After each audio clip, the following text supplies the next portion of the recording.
Welcome, everyone. My name is Heather Vilhauer. I am the Education Chair for 2022 to 2024 for District 5160. And today's session is we're going to be talking about creative club structures. And we're really going to dive into a couple of different pieces of that, including things like models for dues, meeting times, different types of clubs that Rotary International has approved and that are out there. We'll talk a little bit about different ways that you can host meetings and hold meetings to really both increase membership, that recruitment piece, but also kind of retain your current members and make sure that they're satisfied with the experience they're currently getting. And so we're going to start out with just a quick, where did all of this come from? So this really came out of a conversation within the District 5160 DEI committee. We've talked a lot about diversity, equity, and inclusion. And a lot of what comes out of diversity, equity, and inclusion is really this idea of how do we serve everyone so that everyone feels welcome and interested in being here. And so when we're talking about diversity, we'll dive more into that in a second, but it's really making sure everyone feels is welcomed into our clubs. And then the equity is really the fair treatment and opportunity and advancement opportunities. We're also going to talk about equity a little bit from the perspective of when we talk about opportunities from the dues, the cost of our clubs, the cost of people's time, and things like that. And then inclusion is really creating those experiences where all people feel welcomed, respected, and valued. And we do have other presentations that are more focused on some of these other topics. We're really going to be focusing a little bit on kind of the diversity and equity piece within this presentation. And so when we're talking about diversity, we are really talking about all of these different dimensions. Often in society today, when we say diversity, people automatically jump to gender, sex, age, and race. We're really talking about all of these things and the ways that we can create clubs that include people with what we call different intersectionalities or different ways in which we exist in the world. So just a little bit about myself. When I joined Rotary 12 years ago, I was single. I didn't have any kids. I worked in a nonprofit, earning what would be considered a very low salary for living in the Bay Area. At the time, I knew I was interested in Rotary. I knew I was interested in getting involved in my community. I wanted to find a place where I belonged. The challenge I ran into is that a lot of the traditional Rotary clubs, their dues plus meals every week were just inaccessible for me. I didn't have that opportunity to spend that much. And so about 12 years ago, a gentleman in our area left one Rotary club and started another one. And he was really trying a new model to include folks like myself to make sure that we felt welcome in Rotary and provide more people with opportunities to participate. And so what that looked like is I'm in Dougherty Valley San Ramon Rotary Club. And I'll share more about our model and some of the things that we do, but our dues are very low. We have more flexible attendance requirements. And we were very open as to who was invited into our club and the types of people we currently look for in membership and what we're looking for. That's how I started in Rotary. Fast forward 12 years, I'm married. I have 2 kids. I have a slightly more comfortable income, so I can afford to now donate back because I'm paying less in my dues. But the other thing is my club has really found a way to meet the needs of both, because now having 2 kids and being married, my needs in Rotary are different than they would have been when you look back 10 years ago. And so I want you to think about your clubs for a minute. And I want you to think about the ways that you meet the needs of different members within your club. So think about the variety of members in your club, those who have kids, those who work full time, those who commute maybe further away. They have an hour commute on top of wherever they're working. Think about the younger people in your club. Think about the older people in your club. And are you meeting the needs of all of them? And so as we go through, we talk about club types and we talk about club dues, keep that all in mind and keep in mind all of the different types of people that we have in our Rotary clubs or that we want in our Rotary clubs, and think about what it looks like to then bring them in by providing essentially more flexibility in the types of things your club offers.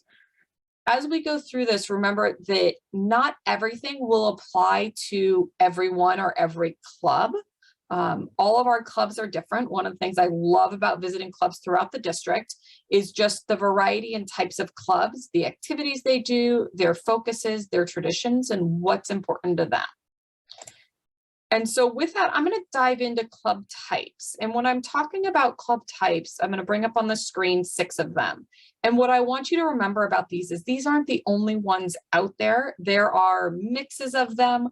There are people trying other types of things. The key thing, though, is that these are the 6 that are officially recognized by Rotary International. So we currently have 6 that are recognized by Rotary International. The first is a traditional club, and this is the Rotary Club that you've seen over the last 100 plus years. This is the Rotary Club where professionals, aspiring leaders in the community meet regularly for service connections and professional growth. So your pretty traditional thing that you're used to seeing.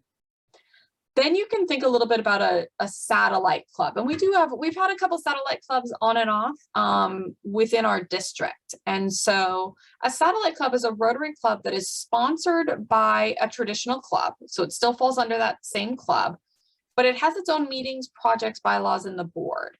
A couple of the ways satellite clubs are used is occasionally they are evening satellite clubs that are offshoots of a traditional club. But they work together on projects occasionally. We have other satellite clubs throughout Rotary International that are focused on younger members or focused on a particular project. And so it really just is that offshoot of the traditional club, but with members that share kind of a common interest usually of some type, whether that's to meet in the evening or the type of projects they're working on. We also have e-clubs throughout Rotary International.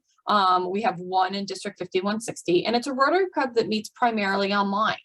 And so this was popular before COVID even, these clubs were meeting online. There are a fair amount that are international e-clubs that are available to join as well. The next one is a passport club. And there are some really cool passport clubs in the Sacramento, Nevada City has a couple of these. They allow members to attend other Rotary Club meetings as long as they attend a specified number of meetings in their own club each year. So sometimes these clubs passport clubs meet maybe 4 times a year, or they meet the first week of the month as their passport club. And then the other 3 weeks of the month, club members are expected to go out and join other clubs. And so this gives them an opportunity, especially for folks who travel, people who move throughout areas, or they don't have a similar schedule week to week, and they need opportunities to be able to jump from place to place. There are corporate clubs out there as well. Corporate clubs are for whose members, most of them work for the same employer. So this is common in some of the places where we see very large clubs or very large communities. They have large corporations in the area. Clubs will start in those corporations. The last one is cause-based, and cause-based clubs are becoming bigger and bigger. There are lots out there now throughout Rotary International. And the cool thing about cause-based clubs is they're not defined necessarily by a district. Sometimes they are, but some of them, there are some cause-based e-clubs out there, for instance, about the environment. So members themselves are working on projects about the environment, but they're disseminated out throughout the world. And so cause-based clubs are really passionate about a specific focus. They focus their service area all in that.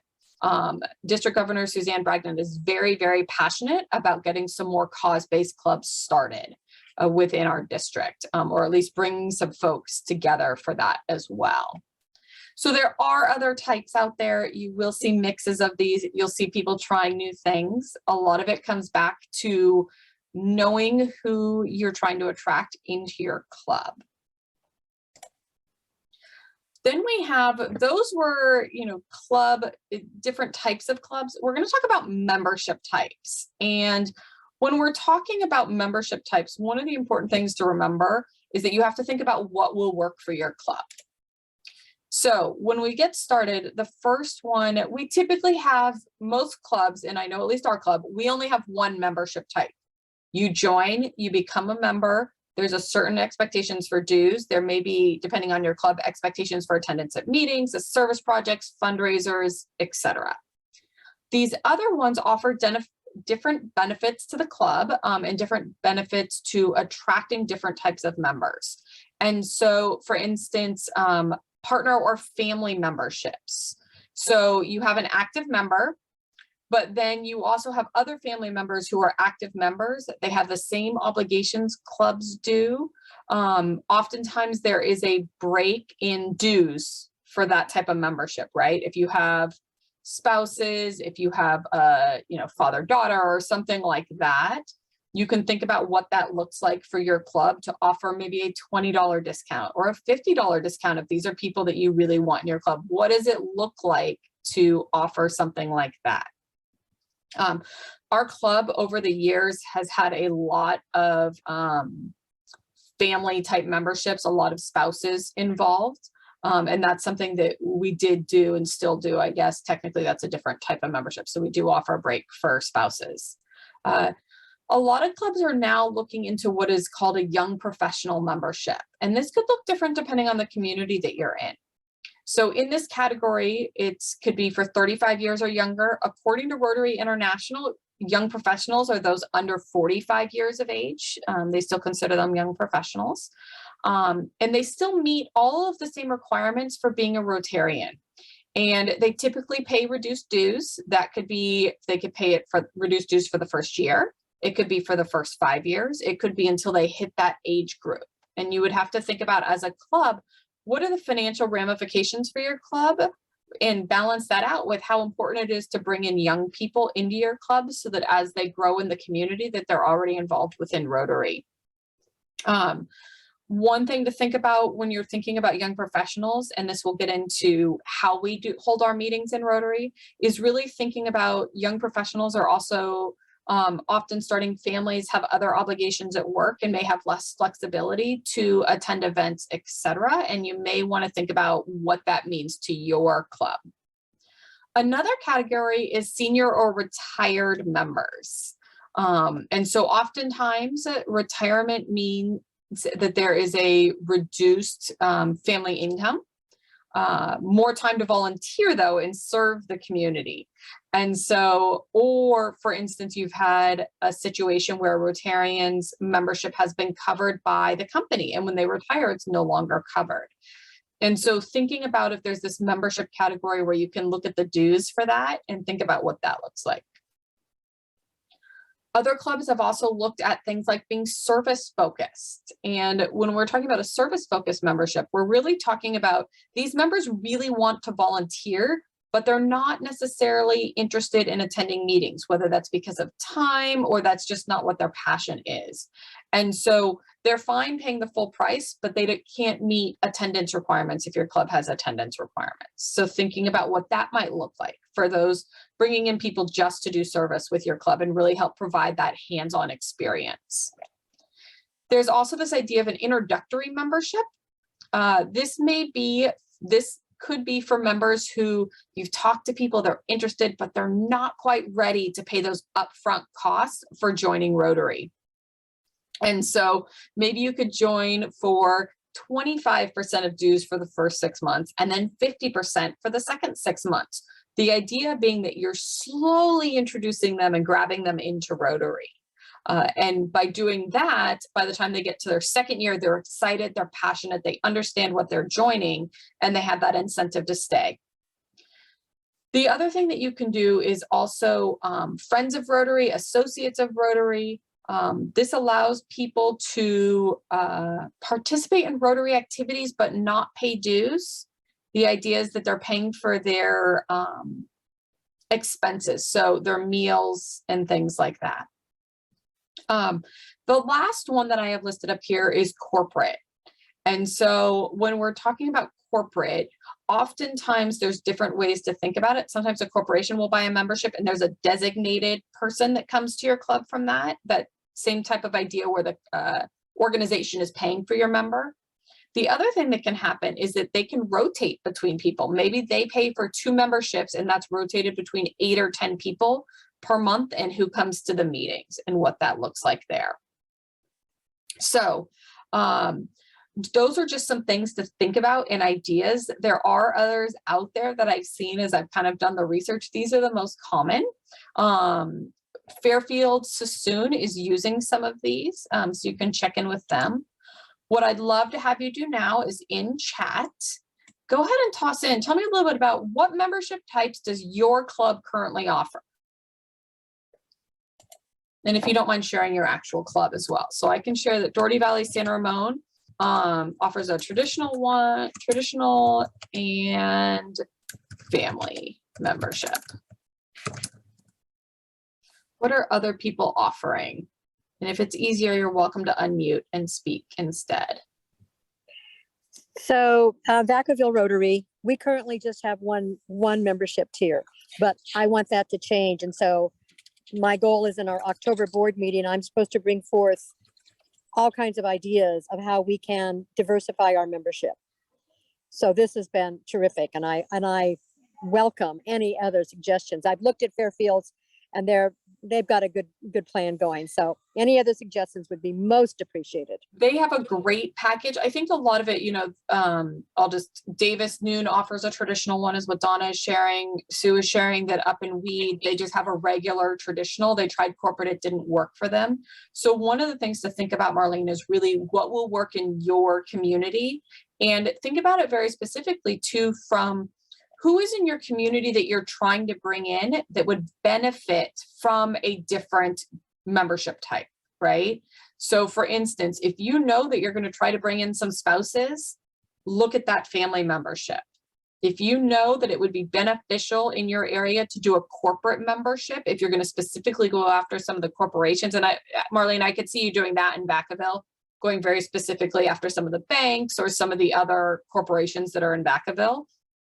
Write that up and see what that looks like for your club as well. Because I think that's the key thing, is to really think about some of those options and what would bring in the best members to your club specifically.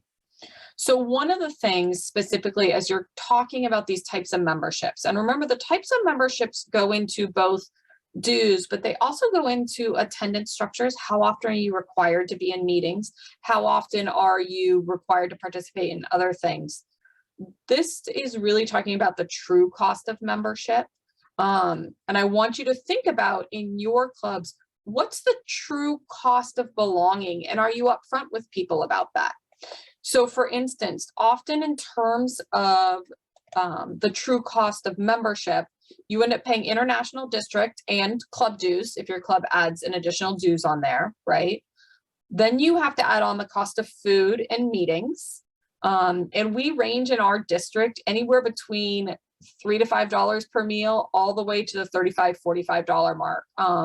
There are a lot of clubs in larger cities in RI where it's $35 or $40 a meal every week. And you're paying that whether you're there or not. Think about whether your club requires donations. Do you require a donation to the Rotary International Foundation? Do you require a donation or a certain amount of ticket sales for your fundraisers, or people are personally responsible?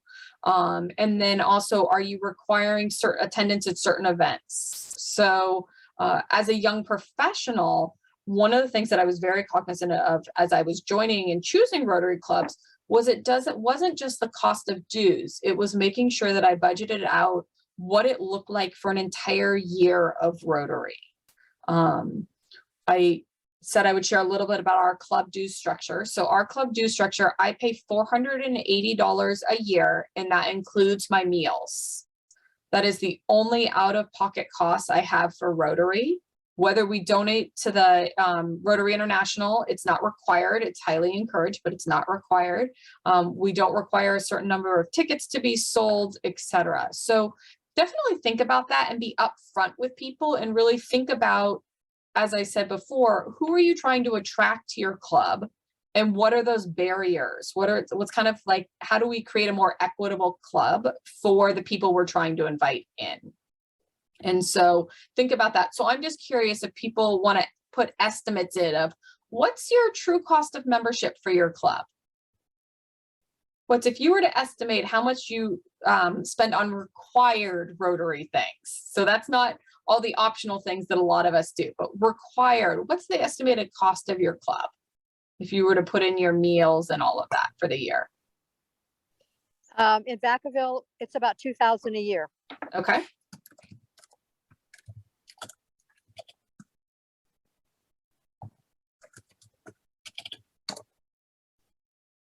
Other folks.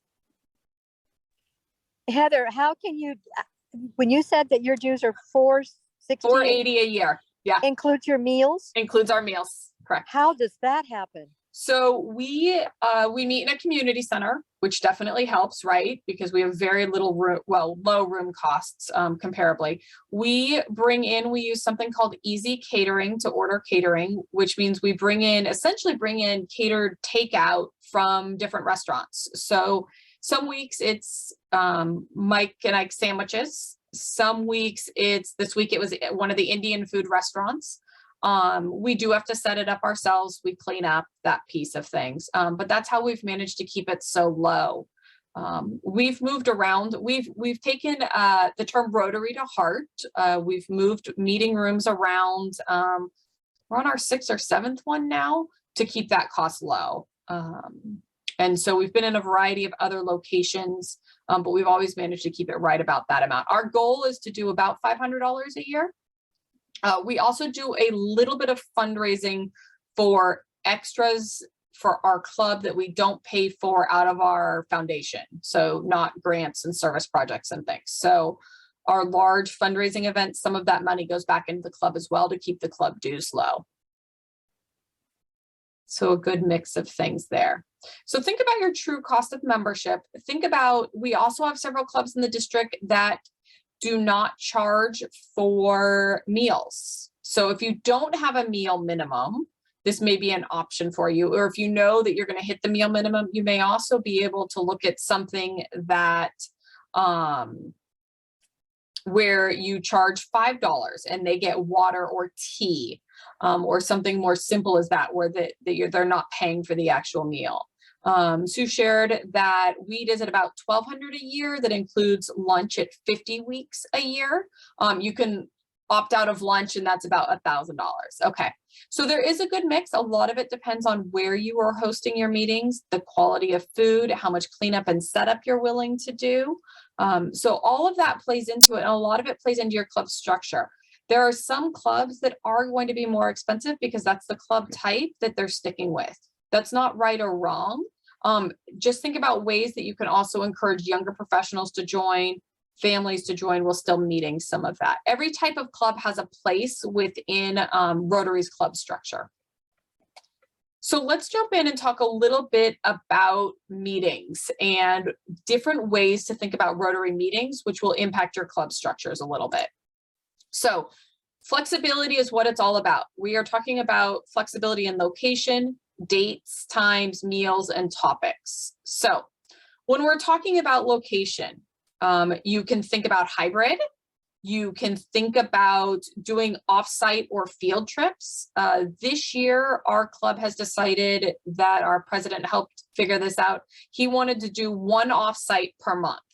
And so we've rotated through both doing potlucks, depending on the month, or service projects offsite, one meeting a month. So that has cut down our costs a little bit for our room and for food, because for potlucks, people are bringing them.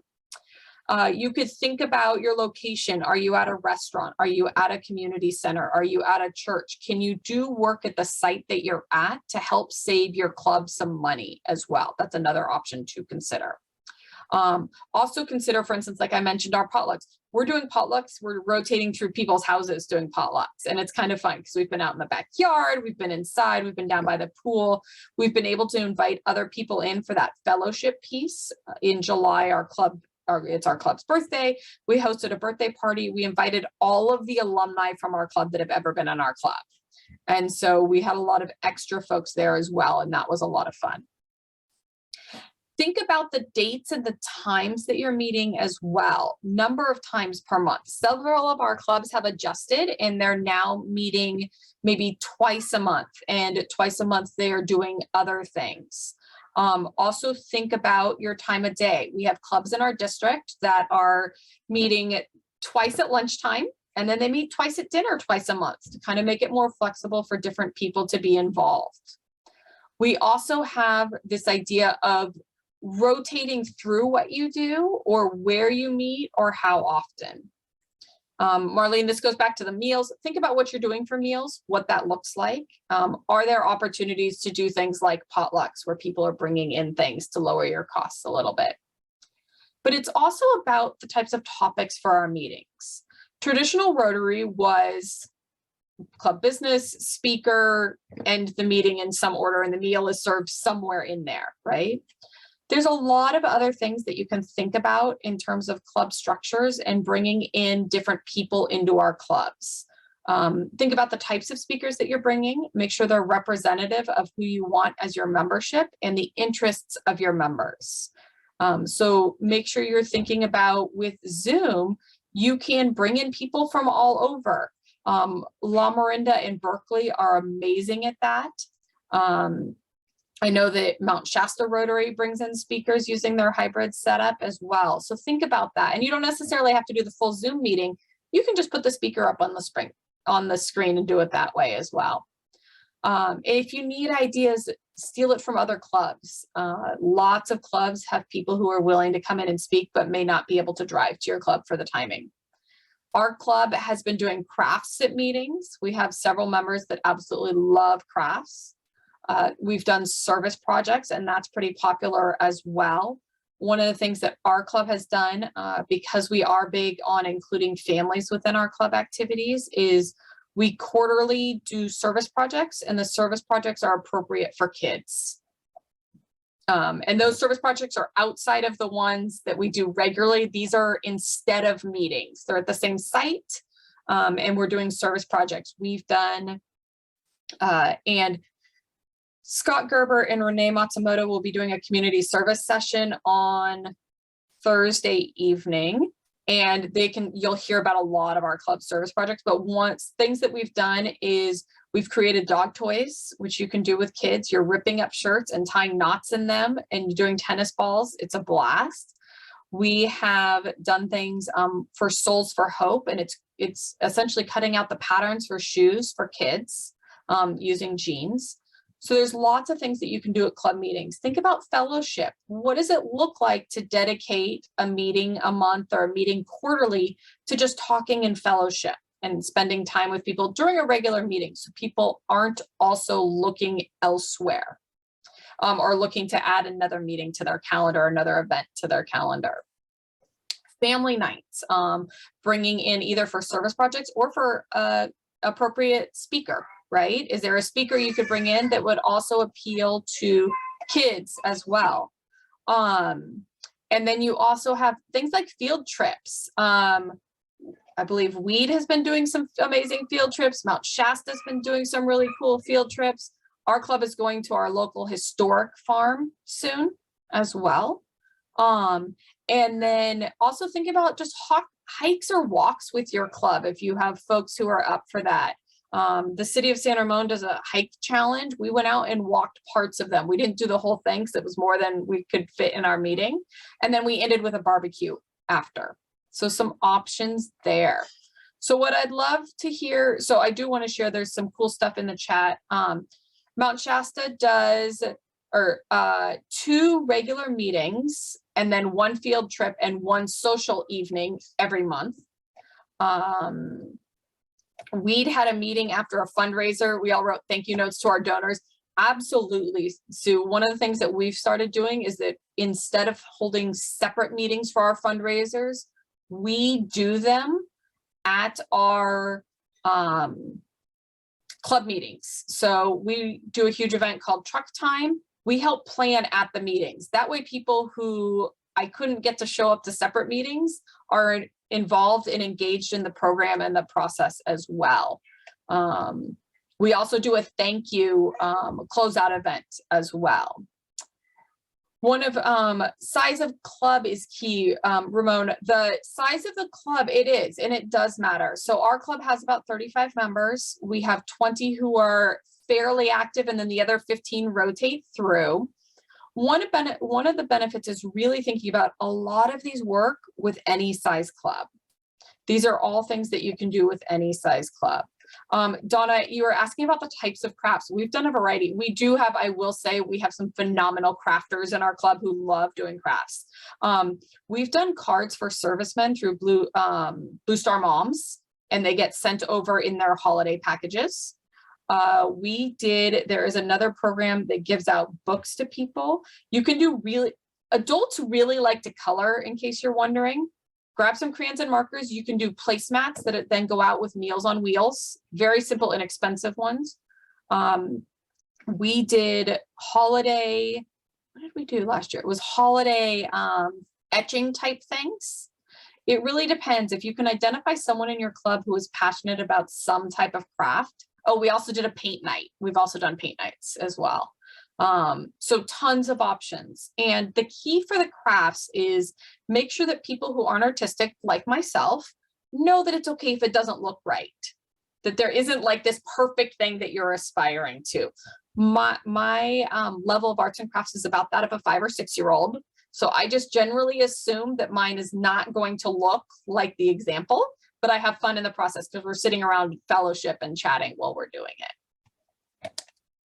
So tell me a little about, where does your club currently meet? What time? What types of topics? What kind of creativity are you using within your clubs right now? What are we already seeing within your clubs?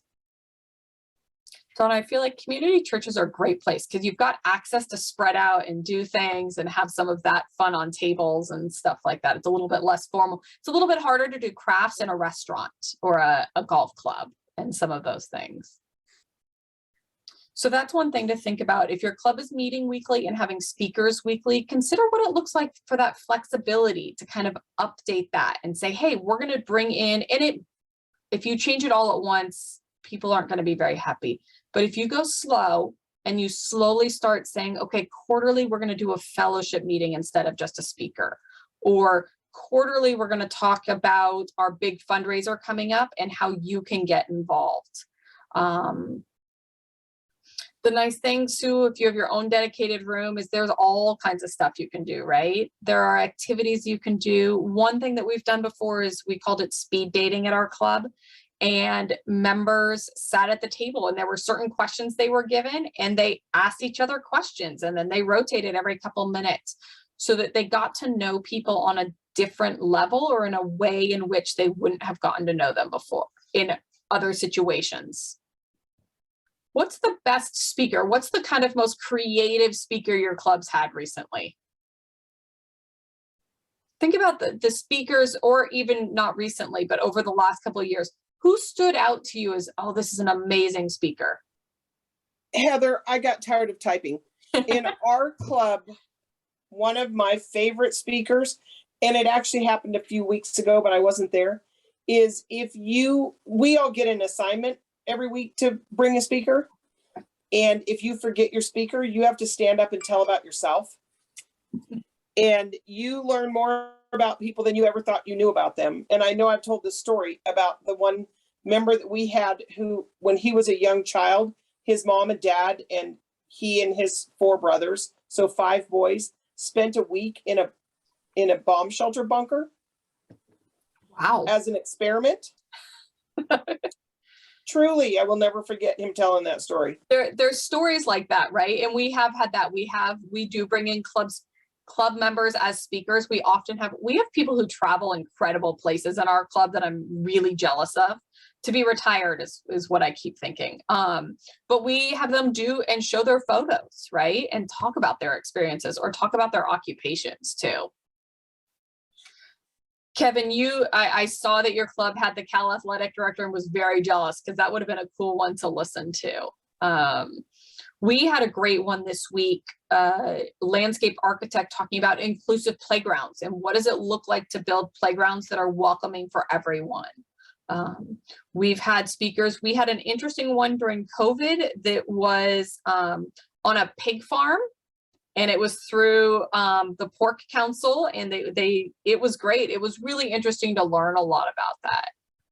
Oh, Donna, I may have to get that contact because that sounds like fun. Olive oil taste testing, so you know what you're looking for. I love that idea. We've had take advantage of your local community colleges or colleges for bringing in cool people as well.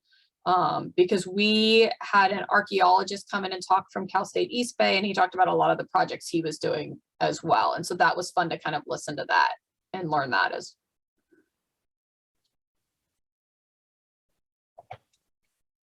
Okay. We had the director of a local animal rescue come a few weeks ago. That was a good one also. That's actually on my list to grab for this year. I'm our speaker chair to grab for this year is our animal rescue, because we've been doing these dog toys for the animal shelters for 2 years now. It was we started during COVID. And so I'm like, we need to talk about where they're going and why it's helpful and all of those pieces. So, So hearing all of this, and I know it takes some time to process, but I want you to think about real quick. So what can your club change? What could your club change? Marlene has to put together a, white paper for next month, but what of this could your club adapt, or what might be something that's interesting to your club?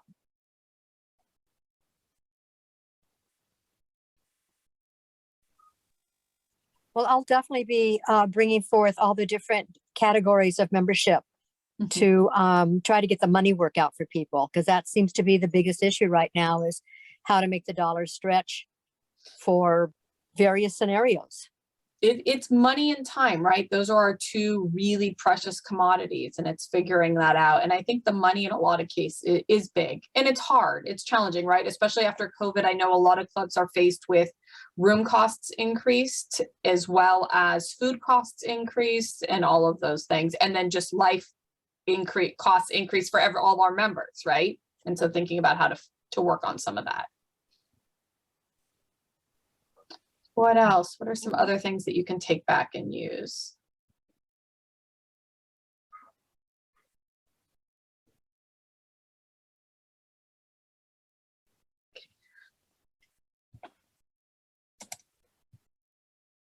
So I will stick around and we can chat about ideas for anyone that's interested in just kind of general chatting as well. My email is here. I'll put it in chat for you as well.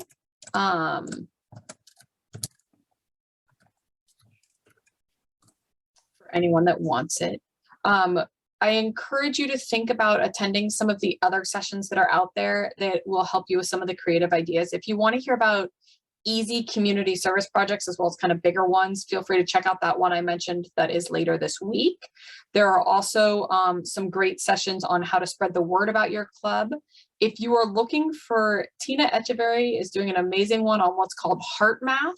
And it's just really this good idea of being aware of our heart health and how we can, it's somewhat calming, meditating, but it's also just being conscious of biofeedback and some of those things that we can do. As Rotarians, we sometimes take on the world. And so how do we de-stress in some of that? And with that, thank you all for attending and participating. I really appreciate it. I hope you all enjoy the rest of your Saturdays. Thanks, Heather. This was great. Thank you.